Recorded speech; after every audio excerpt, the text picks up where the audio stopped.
We played Dragons Down last night at my house on my table. We had 5 players, me, my son who played once, and 3 people who've never played before, but have played Magic Realm, so they at least get the gist of, 4 actions a turn. They have a little bit of background. Um, I'm going to say that though the game acquitted itself reasonably well, I'm going to say it was a mixed bag. And we'll talk about that. So, the good parts first. I think the game worked fairly well. I think everybody enjoyed themselves for the most part. We had a rough start with a lot of deaths early, and then people just came back. And then, as they got the hang of it at the end, people were doing a better job of managing their moves, managing their combats for the most part, right, and keeping themselves alive. So I think that mostly worked out, and I think people understood and generally enjoyed themselves. We had a few interesting moments. The assassin did really well, being able to get that one hit and get in and stab. I had the halfling archer did okay, dying super early to a really unlikely failed set of sneaks, and then came back as the archer again, found the Sword of Torment and the Moat of Irritation, I think, or whatever it is that casts Discord, and had sort of a neat thing where we had the Great Worm kill an ogre while I killed the other ogre, and then the Great Worm was injured by the ogre before he ate him, and then I killed the Great Worm. Done. So sort of fun moments like that, I think, were pretty cool. And we had a few of those. The cleric made short work of the Lost Battalion with Turn Undead. So I think overall all of that went well. And I think people sort of understood and grokked the game. And so I think to that end, it went over about how I thought it was going to, being fairly well received. So let's talk about the bad a little bit. So I do think that, I'm going to put most of these on me. I think. I think like I said, I think the game did its job and acquitted itself pretty well.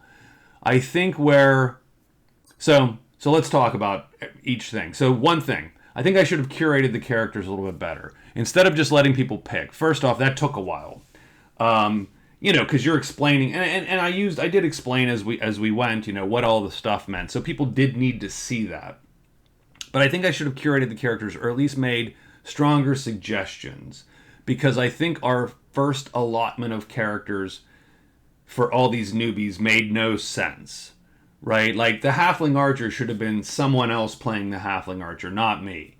I played the halfling archer because everybody else picked a bunch of spellcasters, and I'm like, and I think that was a bad choice for people's first game. I do think that Dragons Down spellcasting is easier and easier to understand sort of when it comes into play. But it's harder to play than just playing a stock fighter, 100%. And it's just because you have less cubes now. So, for instance, one character played a cleric, and he had the chainmail and the mace, and he had and he played a half elf, so he had all of 3 cubes, brown cubes, to play for his speed. So, though he had some spells, and he did ultimately get use out of those spells, if he had to fight, he was mostly hosed. And he did okay in some of the fights, just, relying on that chainmail to take the beating for him. But, a lot of his fights just came down to, hey, you have a 25% chance to hit, and done. And the cleric is hard anyway, a little bit. And, I just don't think that was a good choice for someone's first time out. I do think spellcasting requires a plan.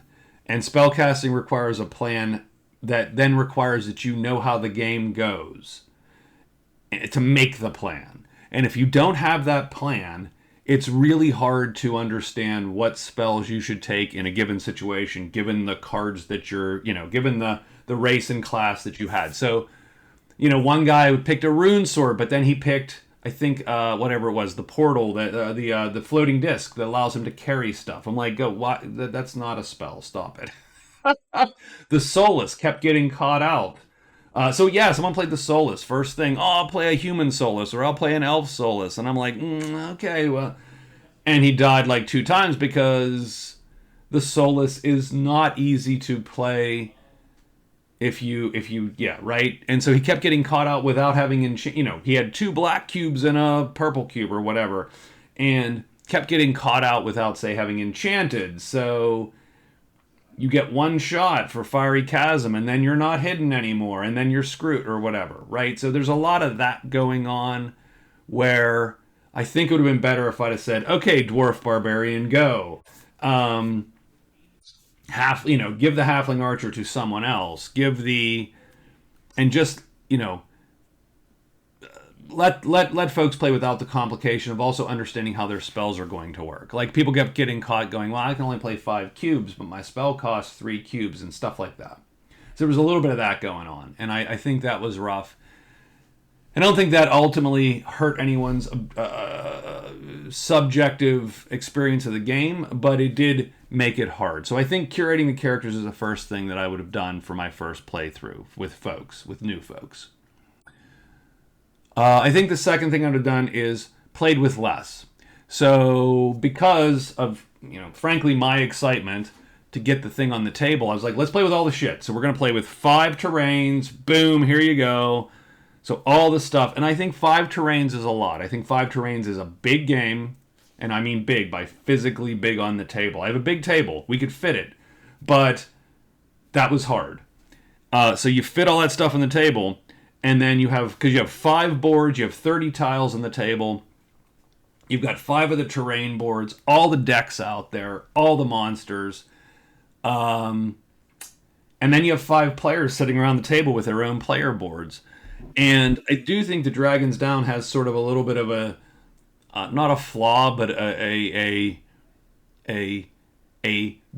negative feedback loop where you want more board to have more players to give them more space, but the more players there are, the more space they need, and so that just makes everything crowded.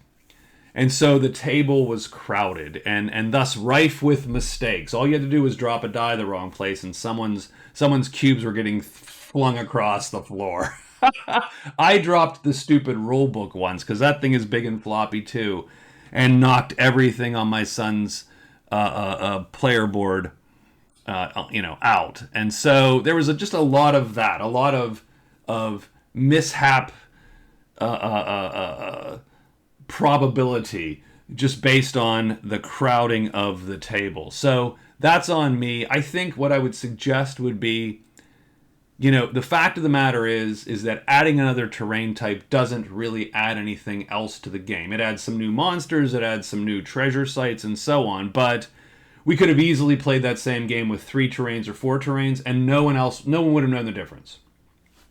And I think for the first game, I think shrinking that table would have been better. It would have been easier.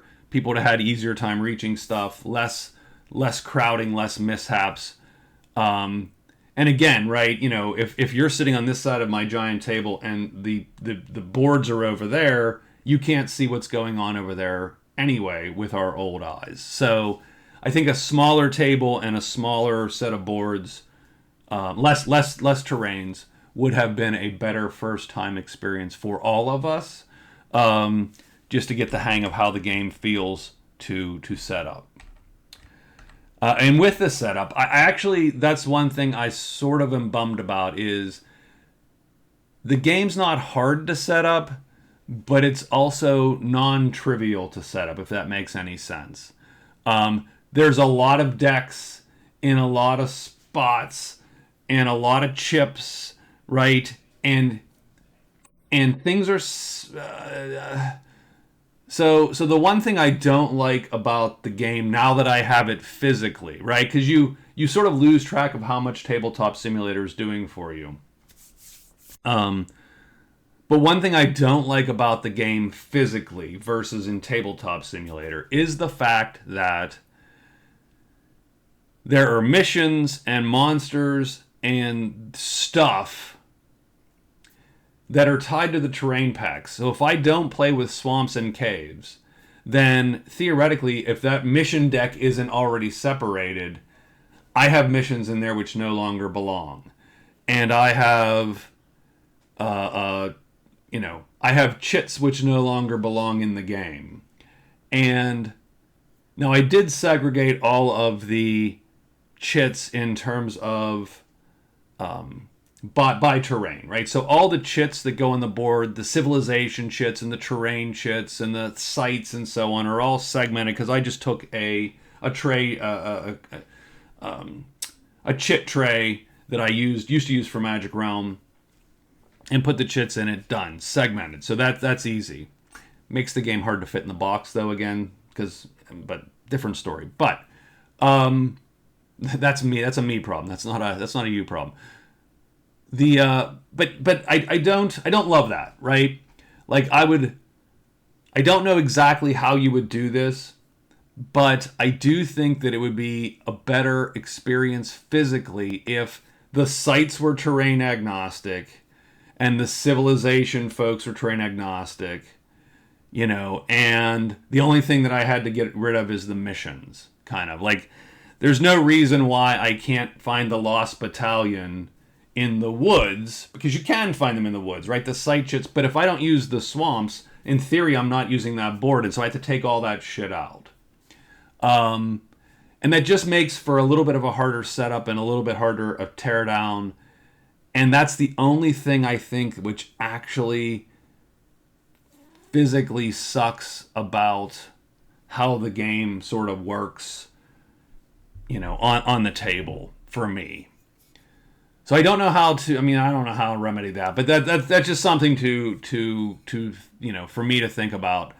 So I think the game is just going to take a couple plays to get what do you want to call it? To get sort of a physical logistics sort of done. Like, Magic Realm is a disaster to set up until you get the logistics down.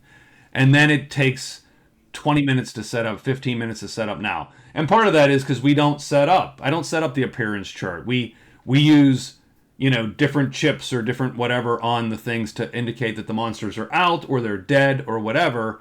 And we don't have to set the monsters up until they come onto the board. So there's no setting up all the treasures and setting up all that stuff. That is ridiculously, that's super painful.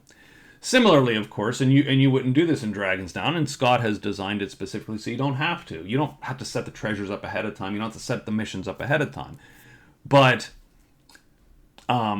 there's still a little physical logistics, I think, to take care of. And, and I think that would have been assisted by doing less terrains, less whatever. Like, no one would have noticed 3 to 5 terrains. So I do think it's going to take a few plays to get down. Everybody had a good time, but I was left with a little bit of stroking my fuzz here and going, what the hell are we, next time when we play this, how are we going to make this a little bit more seamless and quicker to get to the table and quicker to tear down? And that's sort of my my main takeaway from it. I think the only other things that sort of struck me was, obviously there's a misprint on the haggle dice, which sort of sucks. It's not hard to deal with, but it just is what it is. That was one, sorry. That was one other thing that actually struck me. I should have bought more copies of the die. I don't know if that was an option, but I didn't do that. But if there was an option, I should have bought more copies of the damn dice, frankly. Because that is one of the physical problems with the game as it's played, is because it uses bespoke dice with symbols on it, you have to pass those damn things around. And so there's a lot of stuff that you just can't do or can't do in parallel. For instance, you can't do fights in parallel. Not that you're supposed to, but you could if you had the opportunity. But you can't do it because you only have one set of dice. Now, could you replicate everything with a D6 and a table? Yes. But that sort of goes against the spirit. So we didn't. We used the dice as they were.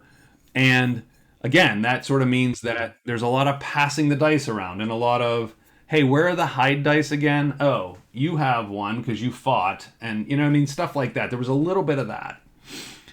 And it's funny how how a game at the table is fundamentally different because you actually have to now get the bits and move the bits and so on and so forth. So that's all.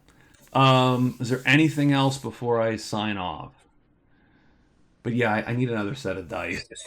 At least one to put on different halves of the table because again, my table's big. If I'm playing with 30 tiles and a lot of people all scattered around the table, each side of the table needs their own set of these dice, I think, for sure. So if you're out there, Scott, I need more dice. I'll pay whatever. I just need more dice. Um, the chips, I think the chips are great. I could see why people wanted heavier chips, but I didn't buy them. But I don't think they actually subtract anything if you don't have the poker chip sort of that heavy feel. I think the chips are very adequate even at the lower price point. Um, and I appreciate the old man size text in the rule book, but the rule book itself is gigantic and floppy, and so I need somewhere to set that thing down. As holding it while you're trying to do something is dangerous. So anyway, I think it was a good game. I think I need more plays on the table, um, but I think at least two folks were definitely like, "Oh yeah, we'll come back and play that anytime," kind of thing. So I think we're in good shape there. So all good. Thank you guys, and I will talk to you later. Bye bye.